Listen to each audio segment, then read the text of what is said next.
Hello दोस्तों, स्वागत है आपका अपने यूट्यूब चैनल टॉप क्वेश्चन पर। तो दोस्तों आज मैं लेकर आया हूँ साइंस के वन लाइनर क्वेश्चन जो कि सभी गवर्नमेंट एग्ज़ाम के लिए उपयोगी है। तो दोस्तों आप कमेंट बॉक्स में ज़रूर बताना कि आपको कितने क्वेश्चन के आंसर पता थे।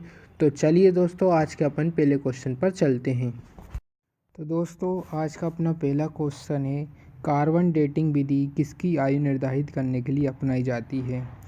तो इसका आंसर है जीवाश्मों की। कार्बन डेटिंग विधि जीवाश्म की आयु निर्धारित करने के लिए अपनाई जाती है। नेक्स्ट क्वेश्चन, अत्यधिक शराब का सेवन करने से शरीर का कौन सा अंग विशेष रूप से प्रभावित होता है? तो यकृत होता है, लीवर होता है। अत्यधिक शराब के सेवन करने से हमारे शरीर का यकृत यानी लीवर प्रभावित होता है। नेक्स्ट क्वेश्चन, शरीर में रक्त बैंक का काम कौन सा अंग करता है? तो शरीर में रक्त बैंक का काम तिल्ली स्प्लीन करता है।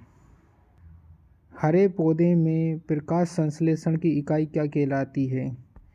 तो हरे पौधे में प्रकाश संश्लेषण की इकाई क्वांटम सम कहलाती है। शरीर में रक्त की सफ़ेद कोशिकाओं का मुख्य कार्य क्या होता है? तो शरीर में रक्त की सफ़ेद कोशिकाओं का मुख्य कार्य शरीर की बीमारियों से बचाना होता है। मछली के हृदय में कितने प्रकोष्ठ होते हैं? तो मछली के हृदय में 2 प्रकोष्ठ होते हैं। मानव शरीर में रक्त से अवांछनीय पदार्थों को पृथक करने का कार्य कौन सा अंग करता है? तो वृक्क करता है, मतलब किडनी करता है। हमारे शरीर से अवांछनीय पदार्थों को हटाने का कार्य किडनी करता है। 40 वर्ष पूरे हो जाने पर चर्चित अप्सरा क्या है? 40 वर्ष पूरे हो जाने पर चर्चित अप्सरा न्यूक्लियर रिएक्टर है। डायनामो का क्या कार्य है? तो डायनामो का कार्य ही आंतरिक ऊर्जा से विद्युत ऊर्जा का उत्पादन करना है। पिच ब्लेडी में कौन सा रेडियो एक्टिव तत्व प्राप्त किया गया था? तो पिच ब्लेडी में रेडियम तत्व प्राप्त किया गया था। गिरगिट की त्वचा में रंग बदलने का कारण क्या है? तो गिरगिट की त्वचा में रंग बदलने का कारण है उसकी त्वचा में मेलेनोफोर नामक असंख्यक रंगद्रव्य कोशिकाओं की उपस्थिति के कारण उसकी त्वचा का रंग बदलता है। प्रकृति में सबसे अधिक मात्रा में पाया जाने वाला कार्बनिक यौगिक कौन सा है?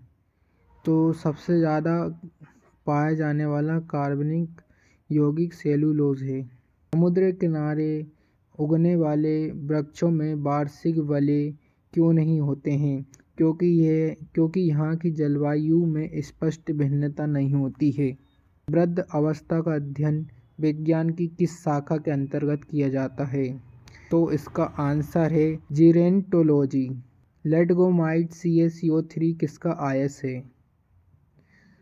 तो लेटगोमाइट CaCO3 कैल्शियम का अयस्क है। खट्टे फलों में कौन सा विटामिन पाया जाता है? तो खट्टे फलों में विटामिन C पाया जाता है।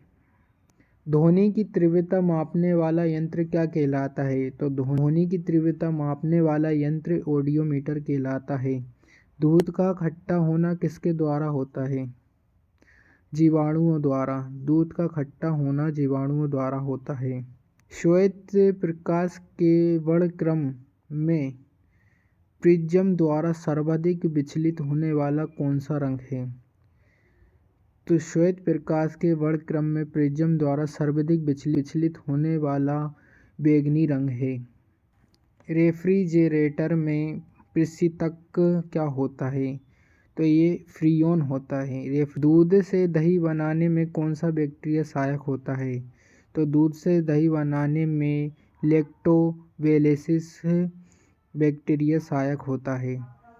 किस अंग का कार्य न करने पर डायलिसिस किया जाता है? तो किडनी का कार्य न करने पर डायलिसिस किया जाता है। मनुष्य के मस्तिष्क का सबसे बड़ा भाग क्या होता है? तो प्रमस्तिष्क होता है। राइफल चलाने पर लगने वाला झटका किसके संरक्षण का उदाहरण है? तो इस रेखीय संवेग के संरक्षण का राइफल चलाने पर लगने वाला झटका रेखीय संवेग के संरक्षण का उदाहरण है। प्रयोगशाला में सर्वप्रथम जिन का संश्लेषण करने वाला वैज्ञानिक कौन है? तो हरगोविंद खुराना है। चंद्रमा पर वायुमंडल न होने का क्या कारण है? वहाँ सभी गैसों का वर्ग मध्य मूल वेग उनके पलायन वेग से अधिक है। प्राकृतिक रबर किसका बहुलक है?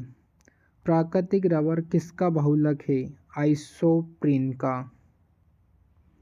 द्रव्य की चौथी अवस्था क्या कहलाती है? प्लाज्मा कहलाती है। प्रत्यावर्ती धारा की माप किस यंत्र से की जाती है? तप्त तार अमीटर। प्रत्यावर्ती धारा की माप तप्त तार अमीटर यंत्र से की जाती है। प्रकाश तरंगों के किस गुण से उनके अनुप्रस्थ होने का प्रमाण मिलता है? तो ध्रुवण से। प्रकाश तरंगों के ध्रुवण गुण से उनके अनुप्रस्थ होने का प्रमाण मिलता है। एक वृत्ताकार वलय का गुरुत्व केंद्र कहाँ होता है? वलय वृत्त के केंद्र पर। मानव रक्त का पीएच मान होता है 7.4।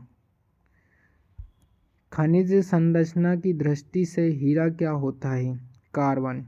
ग्रह गति का सिद्धांत किसने प्रतिपादित किया था? तो कोपलर ने किया था। हाइड्रोजन बम किस सिद्धांत पर आधारित है? नाभिकीय संलयन पर। प्रोटॉन की खोज किसने की थी? रदरफोर्ड ने। प्रोटॉन की खोज रदरफोर्ड ने की थी। कौन सा पदार्थ पृथ्वी पर तीनों अवस्था में पाया जाता है? तो पानी पाया जाता है जो कि तीनों अवस्था में रहता है। हीलियम के अलावा सभी उत्कृष्ट गैसों के बाहरी कोश में कितने इलेक्ट्रॉन होते हैं?